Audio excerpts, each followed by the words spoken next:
India England test series के चौथे मुकाबले में जहां हमने इंग्लैंड का बैटिंग कोलैप्स देखा, फिर जो रूट की वो शानदार पारी, शानदार सेंचुरी देखी, फिर कहीं ना कहीं हमें वाइस वर्सा दिखा। वही चीज दोहराते हुए हमने भारतीय बल्लेबाजी में भी देखा कि भारतीय बल्लेबाजी पूरी कोलैप्स हो गई थी। जो दिग्गज खिलाड़ी हैं, कप्तान रोहित शर्मा आउट हो गए थे और फिर अच्छी पारी खेली शुभमन गिल ने और यशस्वी जायसवाल ने, लेकिन फिर बल्लेबाज लड़खड़ा गए। उस तरीके की पारी देखने को नहीं मिली, लेकिन वन हैंडेड मैं कहूंगा कि पारी को डेब्यूटेंट ने संभाला। बिल्कुल, ध्रुव जुरैल की बात करें तो हालांकि इस मैच में तो डेब्यूटेंट नहीं है वो, इसके पहले मुकाबले में उनका और सरफराज खान का एक साथ ही डेब्यू हुआ था।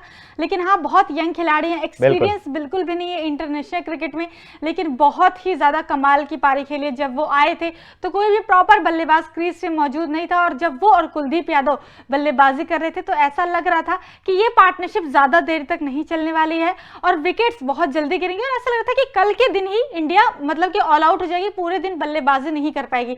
लेकिन ध्रुव जुरैल ने शानदार 90 रनों की पारी खेली। थोड़ी सी वो टीस रह जाती है कि भाई आपके 100 रन नहीं हो पाते, क्योंकि अगर 100 हो जाता तो वो चेरी ऑन द केक वाली चीज हो जाती, लेकिन 100 नहीं हो पाए। हालांकि कोशिश उन्होंने जरूर की थी, जिस हिसाब से लास्ट में जब सिराज आए थे स्ट्राइक पे तो चौके और छक्के वो लगा रहे थे, ऐसा लग रहा था कि कहीं ना कहीं ट्राई वो कर रहे हैं अपनी 100 बनाने की, लेकिन वहां पे बन नहीं पाए। लेकिन बहुत अच्छी पारी खेली और सिर्फ 46 रन से इंडिया पीछे थी उस वक्त, और अगर पूरा क्रेडिट अगर किसी को जाता है तो वो जाता है ध्रुव जुरैल को। बिल्कुल सदा, जिस तरीके से भारतीय टीम की बल्लेबाजी हो रही थी, कोलैप्स हुआ, और फिर कल ही हमने देखा कि कल का जो तीसरा सेशन था, आखिरी सेशन था, हमें लग रहा था कि कोलैप्स हो जाएगा, कल ऑल आउट हो जाएगी भारतीय टीम, लेकिन कुलदीप यादव और जिस तरीके से ध्रुव जुरैल ने पार्टनरशिप बनाई, कल भी बनाई तीसरे सेशन में, और आज पहला सेशन जब दिन की शुरुआत हुई तो बहुत अच्छा कॉम्बिनेशन देखने को मिला।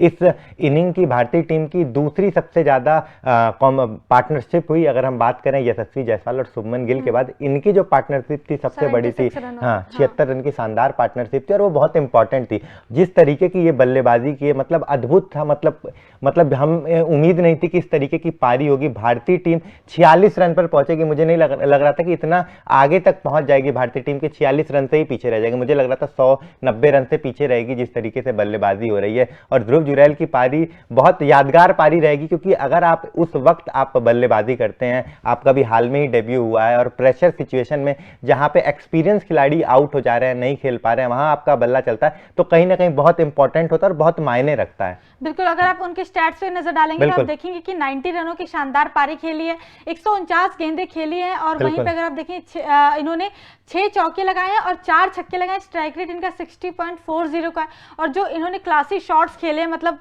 कल ही इन्होंने एक छक्का लगाया था, बहुत ही कमाल का वो शॉट था इनका, बहुत अच्छी, कहीं से ऐसा लग नहीं रहा था कि किसी प्रेशर में थे। हालांकि टीम इंडिया बहुत प्रेशर सिचुएशन में थी, क्योंकि वहां से टीम इंडिया के लिए वापसी बहुत ज्यादा मुश्किल थी। लेकिन ध्रुव जुरैल ने कहीं ना कहीं ये कह सकते हैं कि चलो हम लीड नहीं चढ़ा पाए, हम ट्रेल भी खत्म नहीं कर पाए, लेकिन सिर्फ 46 रनों की ट्रेल थी हमारे पास, और बहुत ही शानदार बल्लेबाजी करके दिखाई।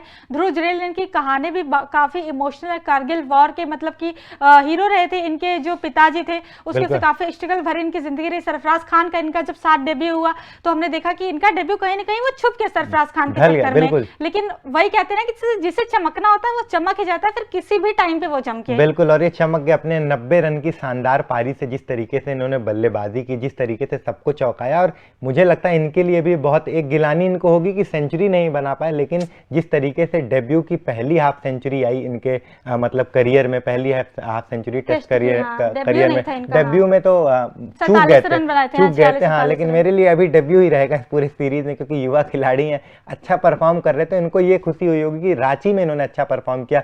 एक विकेट कीपर बल्लेबाज है और ये महान खिलाड़ी MS धोनी जो दिग्गज विकेट कीपर बल्लेबाज है, उनका होम ग्राउंड है, तो इनको कहीं ना कहीं खुशी हो रही होगी कि इस ग्राउंड पर आकर इतना अच्छा परफॉर्म किया। और हर किसी के नजर में मुझे लगता है कि इस इनिंग के यही रियल हीरो होंगे। बिल्कुल, जब इनको स्क्वाड में शामिल भी किया था तो हर कोई ये कह रहा था कि भाई IPL से आप कहां लेकर आ गए, टेस्ट के प्लेयर नहीं है। यशस्वी जायसवाल के लिए भी लोग यही बोल रहे थे, लेकिन जायसवाल और ध्रुव जुरैल दोनों ने ये प्रूव किया कि भाई हम टेस्ट भी खेल सकते हैं, लंबे लंबे इनिंग भी खेल सकते हैं, T20 में हम चौके छक्के लगा सकते हैं, लेकिन उसके साथ ही हम टीम इंडिया की जो रिस्पॉन्सिबिलिटी है, जो उनकी बैटिंग अपने कंधों पे ले जा सकते हैं। लेकिन अगर देखें तो सबसे हाईएस्ट स्कोर इस सीरीज में इंडिया की तरफ से इन्हीं का, ध्रुव जुरैल का 90 रन, उसके बाद यशस्वी जायसवाल का, और दोनों IPL में राजस्थान रॉयल्स की टीम से खेलते हैं। बहुत ही अच्छी बल्लेबाजी 7 नंबर पर आकर बल्लेबाजी करके 90 रन बनाना बहुत इंपॉर्टेंट होता है, और इतने प्रेशर वाले मुश्किल भी होता है। बिल्कुल। बाकी आपको कैसे लगी ध्रुव जुरैल की पारी, कमेंट सेक्शन में कमेंट करके हमें जरूर बताएं।